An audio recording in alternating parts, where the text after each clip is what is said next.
with the way my throat's felt for the last week. What's up, guys? You're listening to the Zack Scriven podcast live, so no intro music today, but maybe in the future I can add that pretty easily in OBS. Should be, I mean, I'm not super familiar with the software, but looking at it, it seems like you'd be able to add that. So one of the new things, though, that we do have this week is the multicam setup. So, Raymond Easley, we have him back, and actually we have some really interesting things to talk about. Some good news, some cool stuff. You know, your daughter is pretty much right around the corner, literally. Literally, yes. And, thank you, by the way, for, taking the trip all the way out here to the studios. I've been trying to get more podcast guests live, so it's really cool to have live guests. And, and you're starting your new YouTube channel, so we could talk about that. Absolutely. If you guys are interested in Ray's story, I'm going to link the original episode, the first time he was on the podcast, down in the pin in the comments. So it's really cool just to have you back and to actually have you on video this time. It's cool to be here. It's very exciting. I'm getting more used to being on camera again. Doing radio, I was so used to being on mic, but not people actually looking at me. So that was a little different for me, but getting a little bit more comfortable with it. Gonna have to with what we're doing. So yeah. And what do you think it was that allowed you to become more comfortable with it? I don't know. Just I guess thinking about it, like, I'm not in a beauty contest, so it doesn't matter. Right. So I think just being more comfortable with what I'm doing and the reason we're doing it has made me more comfortable with being on camera. Right, because it's not just about vanity. It's truly about building a legacy. I don't know about legacy for me, but I'm excited about being able to document something that I really care about and I'm really excited about. So, and the guitar thing too. The guitar thing is going to be really cool. But I'm thinking you're talking about your daughter too. Yes, absolutely. Both things actually. So when we had you on last time, let's see, it was right around December. I think it was around Christmas or something. Yeah, right about there. And now it's really happening. Any day now. Could be any minute, actually. Yeah, we could get the call right. We could get the call right now. That's why the cell phone's here on the desk where I can see it out of the corner of my eye. It's not put away. So, and if I get up and run, you guys know there's a baby on the way. Yeah, and thank you for Harmony. Harmony, if you're out there, thank you for letting me borrow your husband and letting him come in the garage, do content creation. And well, that long drive. I mean. That's the commute time is what's the killer. From the downstairs room all the way to the garage. Right, from over there to over here. So what's the one thing that you're looking forward to being, you had a daughter, but you came in after she was already, past her early years. What's the one thing you're looking forward to having the newborn? Well, Josephine is great, but she was 6 when I married her mom.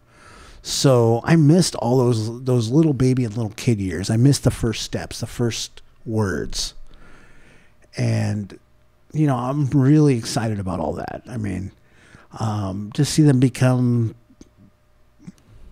go from just being from not being able to do anything to be able to talk. And I mean, your daughter Zoe is incredible. I mean, she's 2 years old and doing 5-year-old things. It's crazy.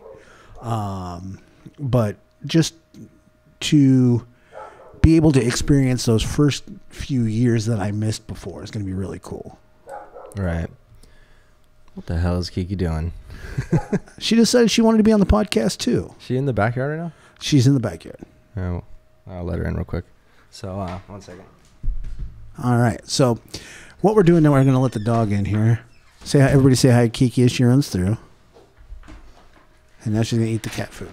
Dude, I'll say that I like this multicam setup. It is what do you think? Especially being able to do it live is pretty cool. I mean, it's kind of out of my sight in the corner there, but okay. It's right off my line of sight. But I could definitely see why Kiki! What the hell did we say?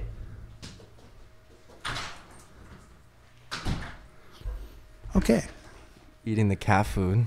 Yeah, you can see why, you know, Joe Rogan, Ben Shapiro both set up a multi-camera for their little talk thing, because it creates an intimacy that's not there with just the single camera with the wide shot. So it's pretty cool. Yeah. Now those two shows, which I both enjoy, are slightly different in that Joe does his live and he has his mixer doing his whole setup with. Right. I think they got like, gosh, they probably have 4 or 5. They probably have 5 cameras because they got 4 seats and they have a close-up cam of each person. And then one wide shot.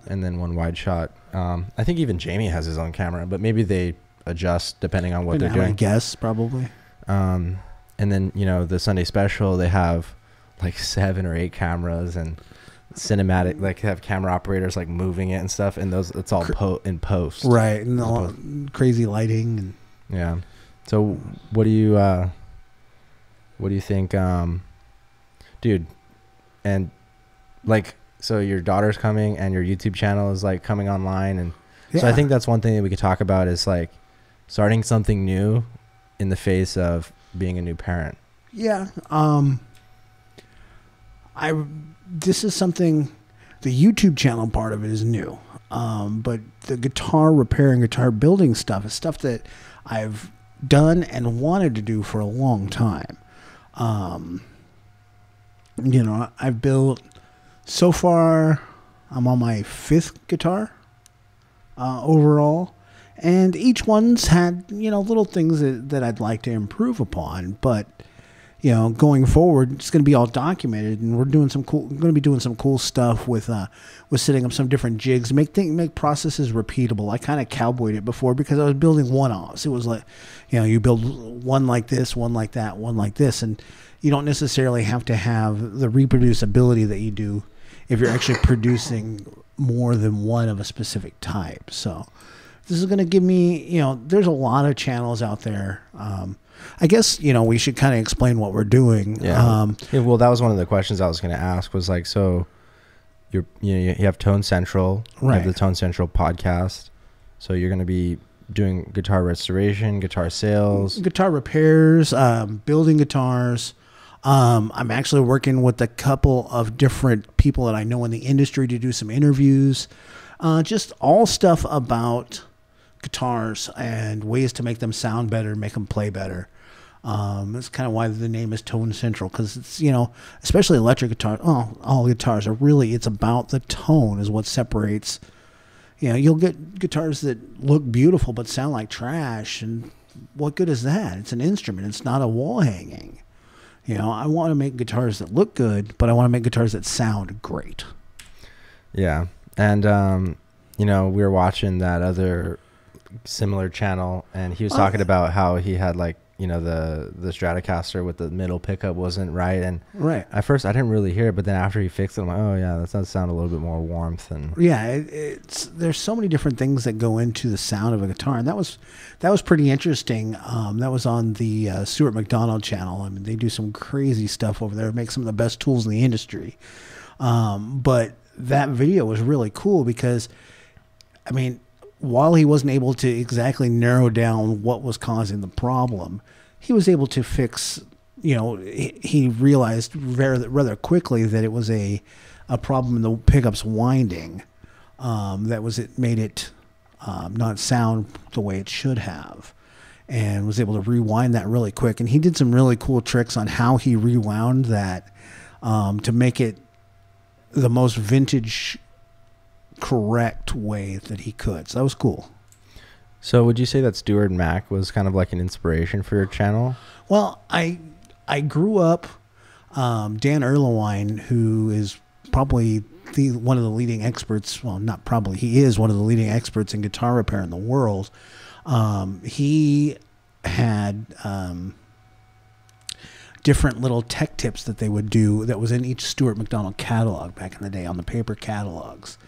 And you would learn things from him. And of course, the guy in different magazines had articles and different books. And now with the new medium, it gives you the example to actually watch him do it, not just read the descriptions, which is really cool. But yeah, he was actually, I mean, you know, we talked about where my love for the guitar started in the last episode, but, you know, learning repairs and beginning building stuff from my uncle, was great. But I read everything that I could get from Dan Erlewine. His books are fantastic. His articles and magazines were great. Kind of read everything I could for years about it. Before I ever worked in the industry, before I even really played, I was kind of obsessed with the construction of guitars and repairing them and making them work and sound good. So that's something. Dan Erlewine is a big influence on that. You know, I loved Paul Reed Smith, still do. We got to meet him probably 15 years ago, and that was pretty incredible. He's Wow. just sitting in his office with a bunch of guys that were district managers like us for Guitar Center. We were sitting in his office, and we're talking about guitars, and I know a lot about guitars, and I might have been the dumbest guy in the room. It was crazy. I mean, he's talking about how minor changes and different things created this overtone but removed that one, and did some really cool stuff. So he's a big influence. One of the modern more boutique makers that's I really just love his builds, and he's the nicest guy in the world is Doug Cower from Cower Guitars. He's up in Sacramento or Elk Grove, somewhere up in that neighborhood. And for a current builder, he's probably my favorite current builder. You know, I was actually exposed to him through another podcast called the Luthierist Podcast, which unfortunately is now defunct, but he was a guest and a guest host on there several times. It was fantastic. And then I was able to meet him at the NAMM show. I believe it was 2017. Might have been 18, whichever. But Right. just was able to kind of stand there and talk. And he didn't know me from anybody. And he stood there and you know, gave me some tips. And we just talked about some stuff. And we've interacted a little bit on the podcast group the Facebook group for that other podcast that's not there anymore, and just is a great guy and has been a really cool resource. So that was Yeah. Now I'm just thinking about how we would never be able to do a podcast again if like Harmony was going into labor and you didn't miss that call. Oh yeah, let me check my phone. Dude, I totally want to get like another multicam setup and totally just like I totally want to have like A cam, B cam, and then a wide angle cam. That'd be cool. Maybe My new MacBook will be able to power it. Probably. I mean, you just need to get another capture card, another camcorder. Yeah, I probably got to get the 15-inch. It's gonna be like over $2,000, but it's got a ouch 8th generation i9 processor, 32 gigs of RAM, dedicated discrete GPU, MacBook. So, wow. but yeah, like I could hear this thing's already struggling with it, but this is like an older, like FX series AMD process. I mean, this processor is like 10 years old. So, okay. Streaming is really CPU intensive. Yeah, I know my MacBook kind of struggles with it a lot, but mine's a 3 or 4 year old MacBook Air. So yeah. So let's talk about how you actually came to settle on the Tone Central podcast, because I definitely see you have it, and I think you made a good choice with that, but there was a couple other things that you had like maybe toyed around with the idea of doing, one of them being kind of like, you know, the church social media business, and then like what made you decide that was going to be it, like, and what were your options and what made you decide? Because like that's probably something that maybe someone listening, you know, they have all these ideas and they don't necessarily know which one they should stick with. Well, there's a lot of things I can do. Over the years, I've kind of taught myself to do things when I needed to do them. It's a nice screensaver of Africa tree. Yeah, it's I think that's just the Mac, one of the Mac standard ones. But there's a lot of things I've taught myself to do over the years that I do because I can. Whether it's graphic design. Mm-hmm. I worked in radio and was working for a radio station that didn't have an advertising budget, but we got some newspaper ads in trade Well, I didn't have anybody on staff that could do graphic design. I couldn't afford to pay anybody to do graphic design. So I walked into the office and sat down at the computer with the Photoshop on it and learned how to do it. Just taught myself how to do it. Right. So that's something that came from necessity. And, the social media marketing stuff that I've been doing for the church that I go to, that's something that I've been doing because I taught myself how to do it. It's not necessarily a passion. But the guitar thing, I just, a friend of ours, Roger Bailey, had talked to me. He says, we were talking about things that we wanted to do in the future. And he told me that the most energy he's ever seen from me when I was talking about something was when I was talking about guitars. And I thought about that. And I really thought about the things that I love. I mean, you got, of course, my family and that, but things I love that I could actually try and turn into something that was going to make us money, or make me money, or make my family money. Mm-hmm. And doing things with guitars, it's something that I love it, and I've done it for so many years that it's kind of second nature.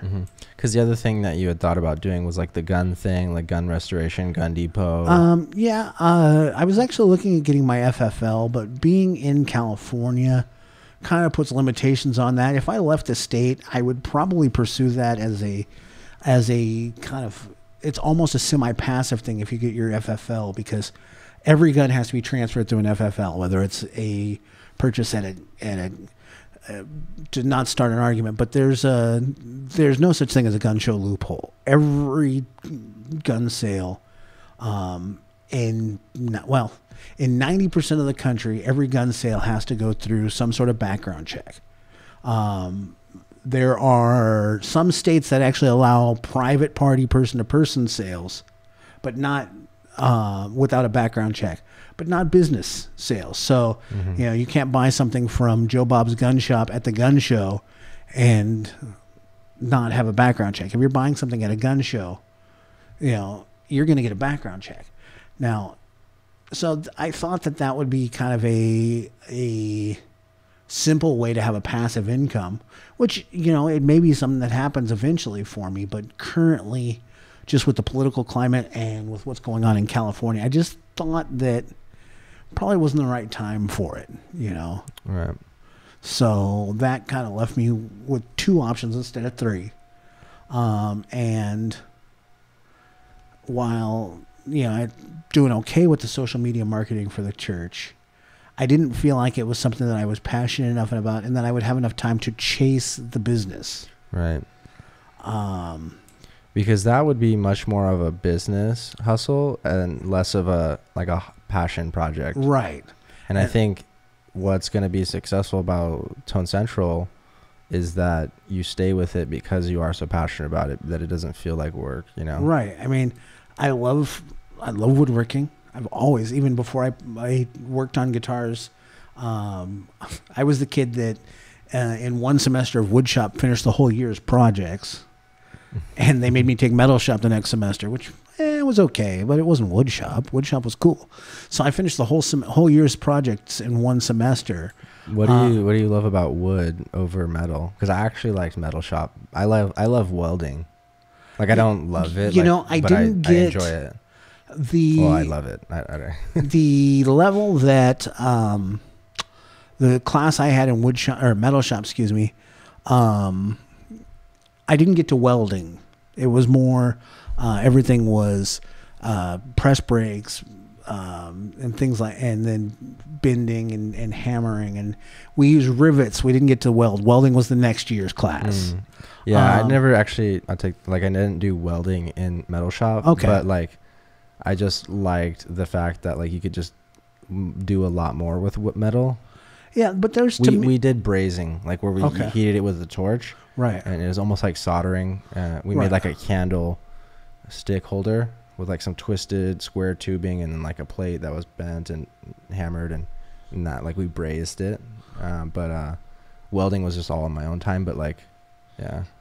Welding is something that I've wanted to learn and haven't yet. I took unofficially took one welding lesson at my old job before I left, but hasn't been something I've learned yet. But to me, there's just, when you're working with wood, a well-finished piece of wood just has a warmth to it that you don't get with metal. I mean, metal's cool. You can make all kinds of crazy stuff with metal. Right. Big buildings. And I mean, you can make anything with metal for the most part. I mean, there's guys that have made guitars with metal over the years. I mean, Travis Bean did an aluminum necked guitar. But, wow. And James Trussart does a full metal body guitar.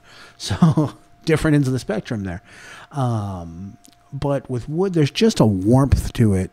And it's a natural substance. It's just, I like this desk. This desk, yeah. I mean, I still think we need to refinish it. It would be nice, huh? Yeah. Especially with this shot. There's a lot. Yeah, we'll get a nice even finish on this thing. Get it to look real good for you. Thanks, man. So there's just a warmth to working with wood, and when you're creating something, especially with a guitar, you're creating something that is art. I mean, a good guitar is got the same type of dynamics as something that's art. You've got the curves and relations in symmetry and asymmetry, and to me, there's something beautiful about them. I mean, but you're creating art that someone else can make art with. I mean, how cool is that? Wow. You're making art that can cool. create art. So that's just really cool to me. And, I'm not going to say I'm an expert at this point. I mean, I know a lot, but there's a million channels out there with guys that are experts. But I just feel like that doing it the way that I'm going to do it is you're going to have, it's going to be kind of an adventure. I mean, there's going to be learning experiences, and you're going to see it right there on the channel. We haven't posted the video yet, but I was doing some design work the other day and showing you the different woods that I was going to use in my next project, and realized that I had made a mistake. And that the first set of woods that I was going to use on this project were going to make a guitar that was entirely too thin for what I wanted. I probably could have figured out a way to make it work. Yeah. But looking at the measurements and checking dimensions, it just seemed like it wasn't going to work. So I looked back at my wood my wood storage area, and found some other pieces that if I do it in a slightly different way, it's going to come off with the same feel that I wanted to create, the same aesthetics that I wanted to create. Different wood species, different actually pieces of wood, but give that same feel. So there's going to be learning experiences like that.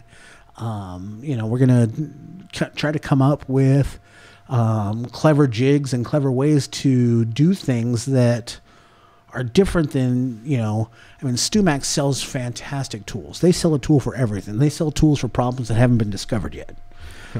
They sell solutions to things to problems that haven't happened yet. Wow. But they make great stuff, but you're also paying a premium for that stuff. And there's other solutions that we can have that aren't going to be so expensive. Right. And then there's also things that I'm trying to do.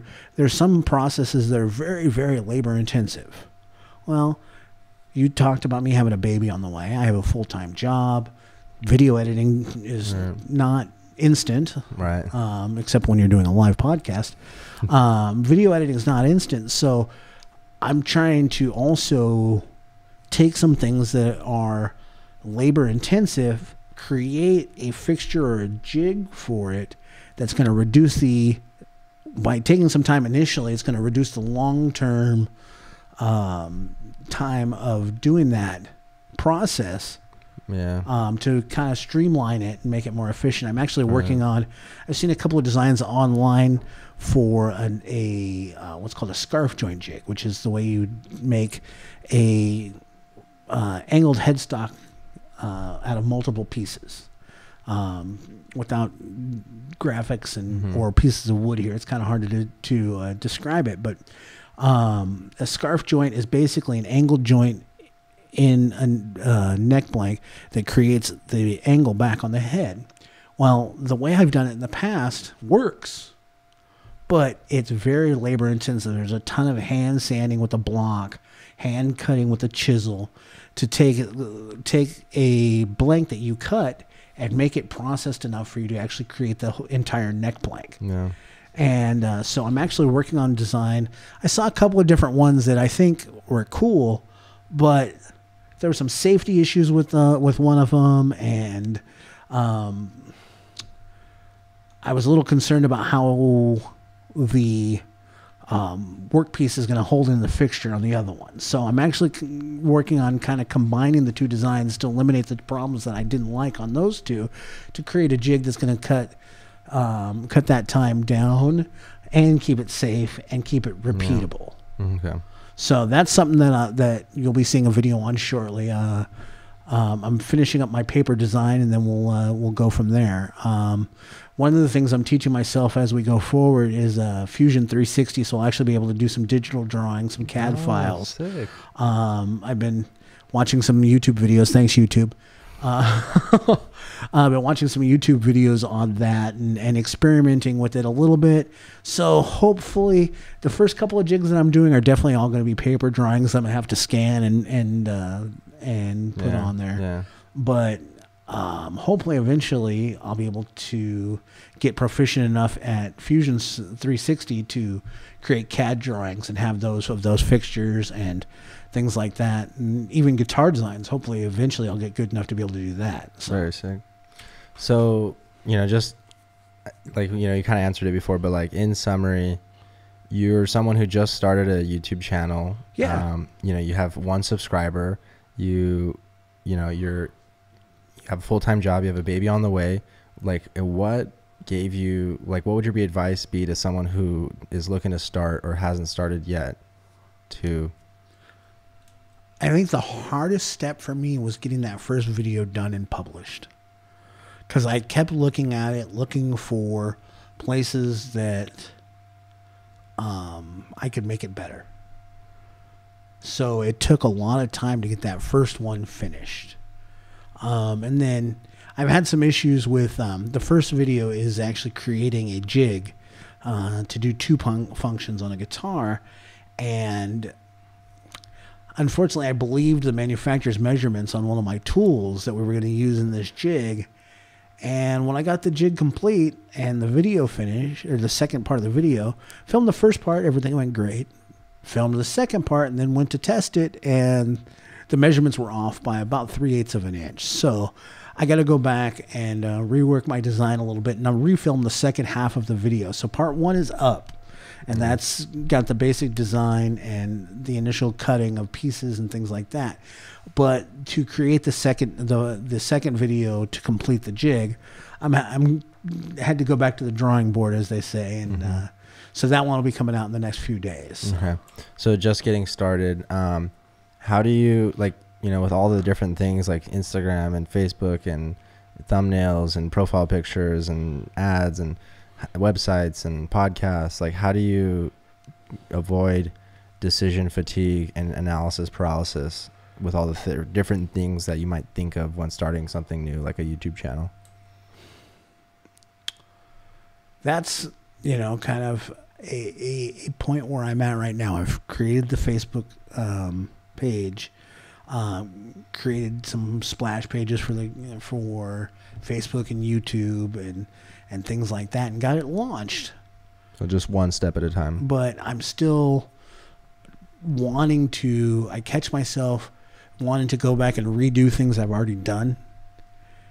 And I'm trying to just continue to move forward instead of going back and changing things I've already done. There'll be time for that later. Right. What I'm trying to do is just get on a pattern of creating content.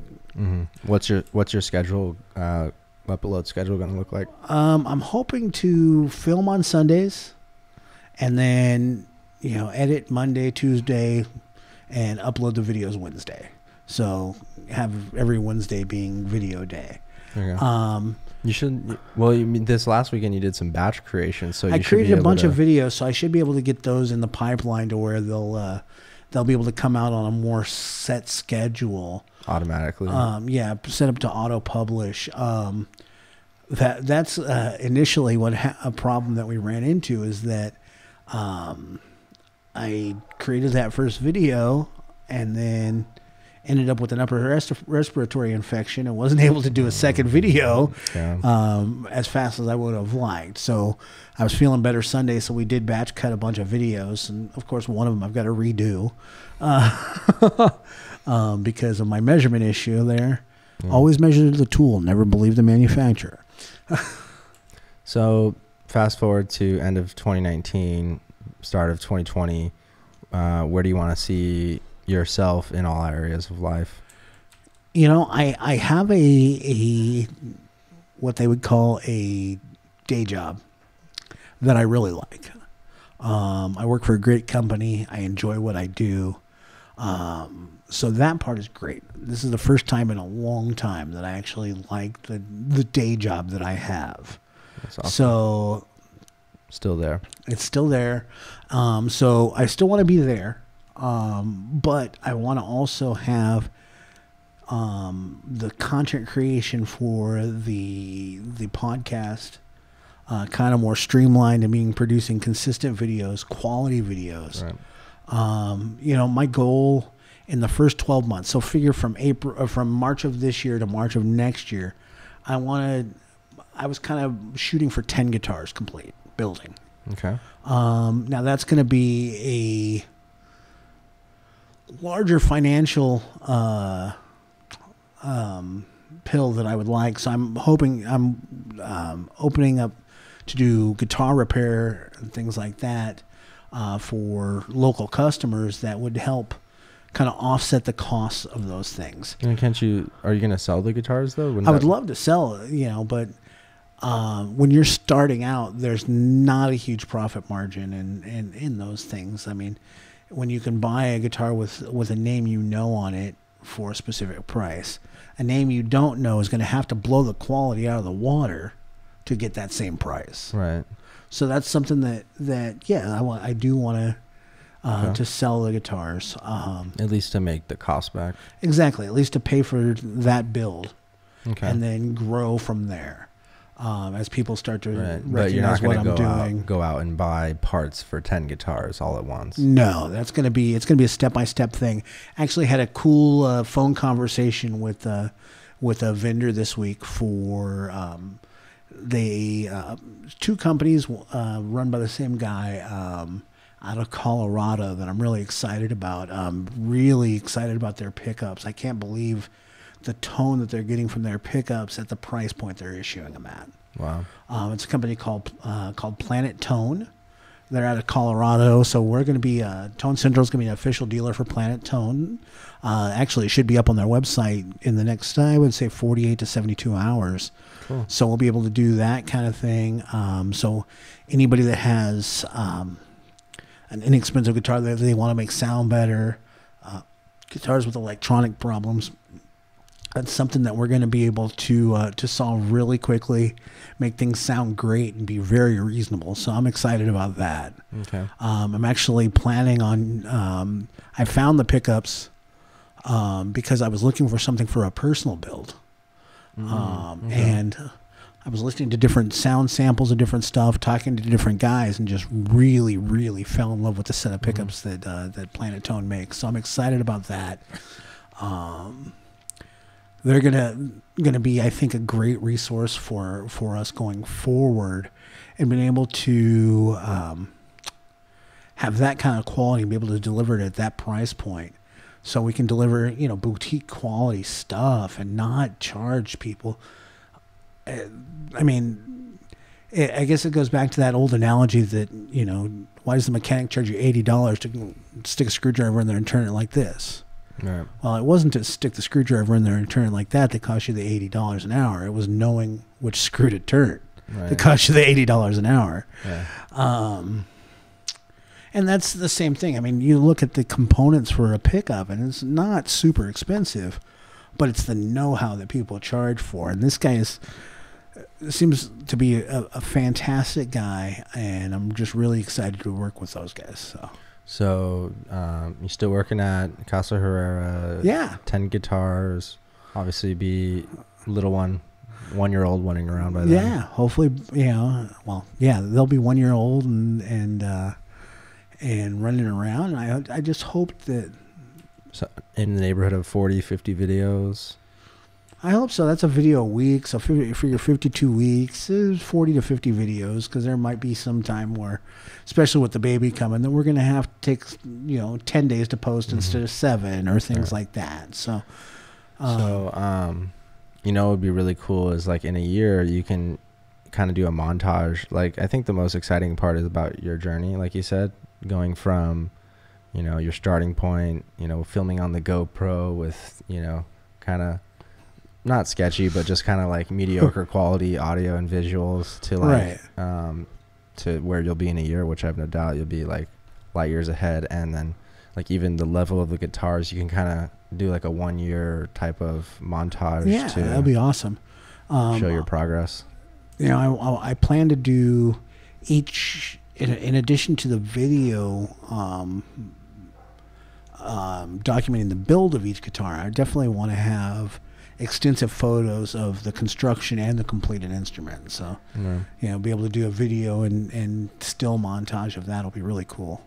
What other videos could we expect to see, like ideas that you have? I actually, having spent 11, 12 years in the guitar industry and still having several friends that work in that industry in different businesses, I hope to be able to do some interviews with them, or different people in the industry, whether it's somebody I've known previously or not, to talk about what maybe the future of the instrument, advances in technology, which guitar players traditionally drag their feet on technology advances, but whether it's a new boutique company that's making the best this in the world, or hardware construction, or whatever it is, to be able to talk about that kind of thing, and hopefully get some players, get some advanced players, and find out what they love in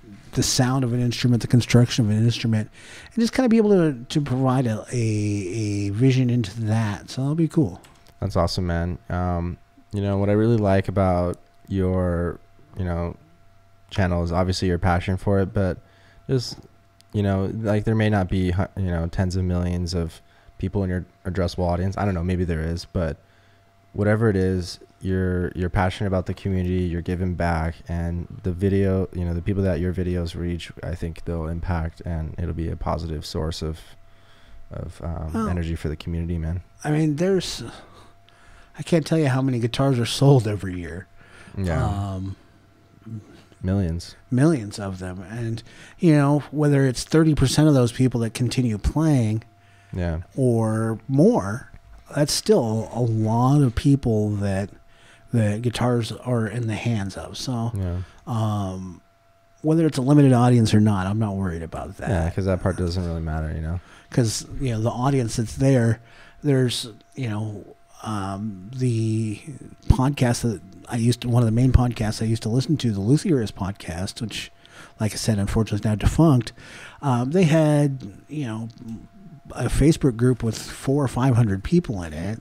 So that's, that's a small sample size, but those are people that were not just consumers of guitars. These are guys that were builders of guitars, whether it was, a guy built like me, like I've been over the last few years building one guitar a year in their garage, or in my case, their backyard. The back porch was a great workshop for a while. Unfortunately, it was kind of limiting on when you could work and how late you could work and that kind of thing. But I could see you having like 500 subscribers in a year. That'd be great. I would love that. Good goal. 500 subscribers in a year. That's a good growth from 0 to 500. That's that's adding 10 subscribers a week for the next year. That'd be pretty cool. I'd be excited about that. And if it goes more than that or goes less than that, as long as I'm enjoying the process of building and the process of producing the videos, I don't care. Awesome, man. Hey, man, we'll coming up on 40 minutes, so Thank you so much, man. No problem. Thank you. And thank you for all your help getting all this launched. I mean, it'd be It's my pleasure, impossible without you. So no, it's not impossible. Well, it would be impossible for it to start today or this month without you. So yeah. Thanks, man. Thank you. It's my pleasure. So that's why, you get the executive producer credit on my videos. Anyways, guys, if you guys are coming over from the Tone Central podcast, thank you for tuning in. Thank you. Listeners of the Zack Scriven podcast. You guys know I love you. Ray. What's up, man? Love you too, man. All right, brother. That was like awkward. All right. Peace out, guys.